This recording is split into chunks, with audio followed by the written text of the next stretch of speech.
The followers of Jujutsu Kaisen are still recovering from the events of Episode 3, with everything set to confront Toji. The return of Satoru Gojo is inevitable, and the pace of Chapter 4 was more dynamic compared to the second part of the most anticipated confrontation of this second season. This episode has it all, from intense action and beautiful animation to impactful moments. It's impossible to predict what will happen next unless you are a manga reader. Still, why not get comfortable and analyze together everything that happened in the last episode of Jujutsu Kaisen Season 2. In these early episodes, key plot points are developed that completely alter the trajectory of the story. Finally, the characters have come face to face, leading to a tragic incident. Additionally, the newly introduced character Riko Amanai has unfortunately met her fatal end, leaving everyone puzzled and wondering what will happen next. I know it's hard not to feel tension in these moments. Tokyo seemingly has defeated the strongest of all and has achieved its goal. However, before delving into its confrontation with Geto, it is interesting to analyze the celestial restriction that gave it the victory. This wild card has led Tokyo directly to its goal. Although most strong characters in Jujutsu Kaisen attain their status through powerful techniques, Toji is part of a small group that survives without them. He shares the same condition as Maki, a celestial restriction imposed since birth. This restriction gives Toji a body endowed with superhuman strength and speed in exchange for no energy. Despite being unable to use simple jujutsu techniques like barriers or domains, his celestial restriction has unique advantages. The lack of energy makes him a jujutsu anomaly capable of escaping situations impossible for others. Putting aside the talk, let's look at the showdown between Satoru Gojo and Toji, which turns out to be intense and filled with emotions. The battle showcases the unexplored sorcery of the Jujutsu Kaisen world, where power, secrets, and ideologies collide. After the events of this mini-arc of the Hidden Inventory, it becomes clear how Toji has altered the course of destiny and the impact it has had on the series as a whole. Unaware, his actions have fostered the growth of Maki and Gojo as key characters for the story's development. But that's not all, they also fueled the downward spiral of Geto. He presents himself as a fair individual who believes in the ideology that the strong should protect the weak. I believe Geto's initial willingness to uphold this philosophy was based on his dynamic with Gojo, being the strongest duo as one of the sorcerers at the pinnacle of the jujutsu world. He probably accepted this as an inherent responsibility. Most likely, alongside Gojo, they had never experienced defeat before encountering an anomaly like Toji. The psychological trauma inflicted on Geto in this battle is evident and leads him to re-evaluate his position as a sorcerer, distancing himself even further from Gojo, who undergoes an explosive growth phase after fighting Toji. It is quite simple to view Geto as a villain who eventually comes to despise non-sorcerers, but his descent into villainy can be largely attributed to the unfortunate encounter with Toji.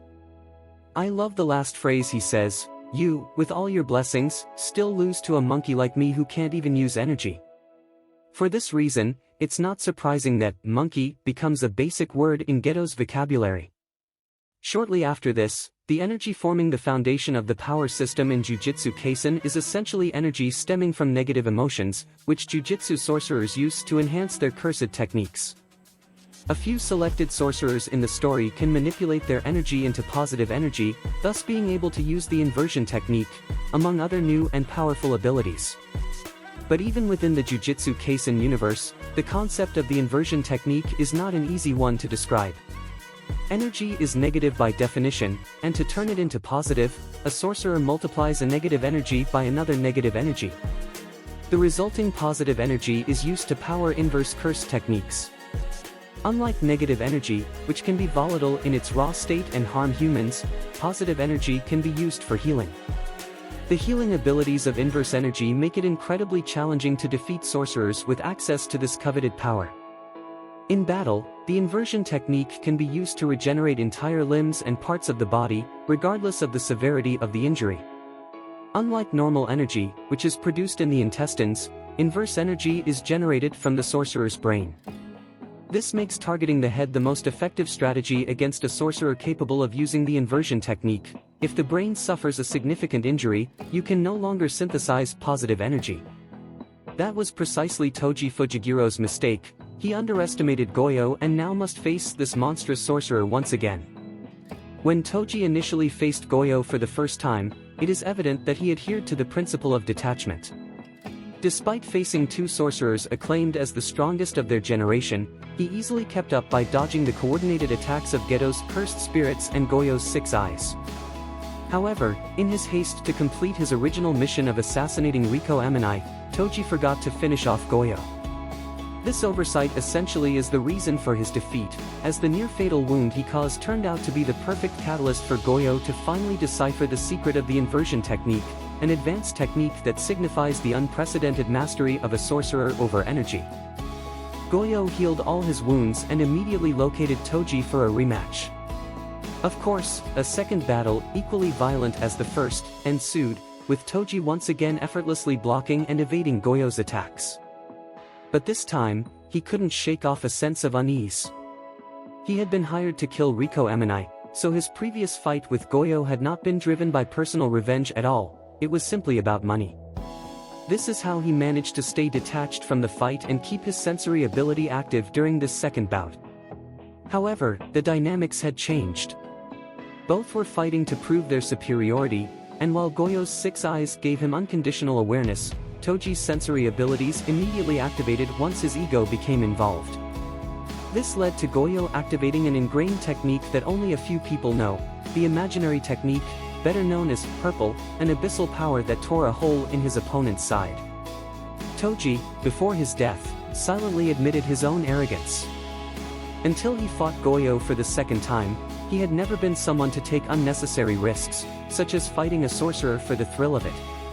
This sudden change of character occurred due to Goyo's sudden rise in power, which opened an old wound.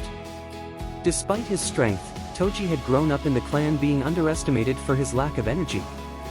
Before him stood Satoru Goyo, the current pinnacle of Jujutsu society.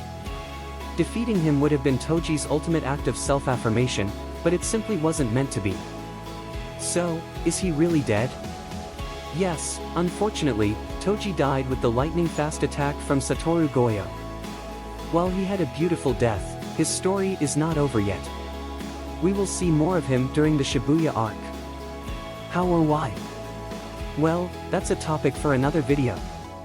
Of course, I would love to know what you thought of this chapter. Did you like it or not? By the way, don't forget to follow us to stay updated on Jujutsu Kaisen and everything about anime culture. Be sure to subscribe to the channel, as it would be a great help. This is Prime Animes, and we'll see you in the next one.